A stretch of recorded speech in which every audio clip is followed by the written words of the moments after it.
দক্ষিণ এশিয়ার ভূ রাজনৈতিক প্রেক্ষাপটে বাংলাদেশ ও পাকিস্তানের অর্থনীতির তুলনা সবসময় একটি আগ্রহের বিষয়। গত ১১ জুন ২০২৬ বৃহস্পতিবার বাংলাদেশের অর্থমন্ত্রী আমির খসরু মাহমুদ চৌধুরী জাতীয় সংসদে নতুন বাজেট পেশ করেন। তার ঠিক পরদিনই পাকিস্তানের অর্থমন্ত্রী মোহাম্মদ আওরঙ্গজেব দেশটির পার্লামেন্টে তাদের বাজেট উপস্থাপন করেন। এই দুটি দলিল বিশ্লেষণ করলে দেখা যায়, একটি দেশ যখন প্রবৃদ্ধি ও উন্নয়নের স্বপ্ন দেখছে, অন্য দেশ তখন কেবল টিকে থাকার বা সার্ভাইভাল লড়াইয়ে ব্যস্ত।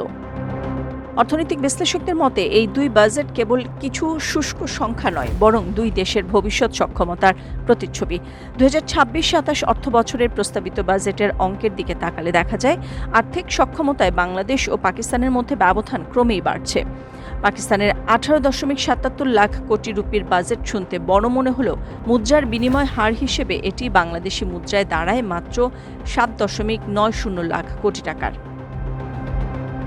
অন্যদিকে বাংলাদেশের বাজেটের আকার ৯.৩৮ লাখ কোটি টাকা। বিশ্লেষকদের মতে বাংলাদেশের বাজেট পাকিস্তানের চেয়ে ১.৪৮ লাখ কোটি টাকা বড়, যা আমাদের বৃহত্তর ব্যয়ের সক্ষমতা নির্দেশ করে। দ্বিতীয়ত, রাজস্ব আদায়ের লক্ষ্যমাত্রায় বাংলাদেশ অনেক বেশি আত্মবিশ্বাসী। বাংলাদেশের লক্ষ্যমাত্রা ৬.৯৫ লাখ কোটি টাকা, যেখানে পাকিস্তানের লক্ষ্যমাত্রা ১৫.২৬ লাখ কোটি রুপি বা বাংলাদেশি মুদ্রায় প্রায় ৬.৪২ লাখ কোটি টাকা। পাকিস্তানের জনসংখ্যা বাংলাদেশের চেয়ে অনেক বেশি হওয়া সত্ত্বেও বাংলাদেশ বেশি রাজস্ব আদায়ের সাহস দেখাচ্ছে, যা দেশটির অর্থনৈতিক কাঠামোর শক্তিশালী অবস্থানেরই প্রমাণ। পাকিস্তানের বাজেটের সবচেয়ে রুগ্ন দিকটি হল ঋণের পাহাড়। দেশটির অর্থনীতির নাটাই এখন আন্তর্জাতিক মুদ্রা তহবিল IMF এর হাতে। বাজেটের প্রায় ৪২% বা ৭.৮২ লাখ কোটি রুপি চলে গেছে কেবল ঋণের সুদ ও আসল পরিশোধে।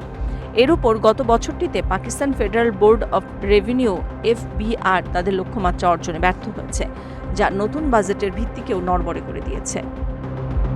বাংলাদেশ ও পাকিস্তানের ২০২৬-২৭ অর্থ বছরের বাজেট বিশ্লেষণ করলে একটি মৌলিক পার্থক্য ফুটে ওঠে। বাংলাদেশ ফোকাস করছে প্রবৃদ্ধি, আর পাকিস্তান লড়াই করছে টিকে থাকার জন্য।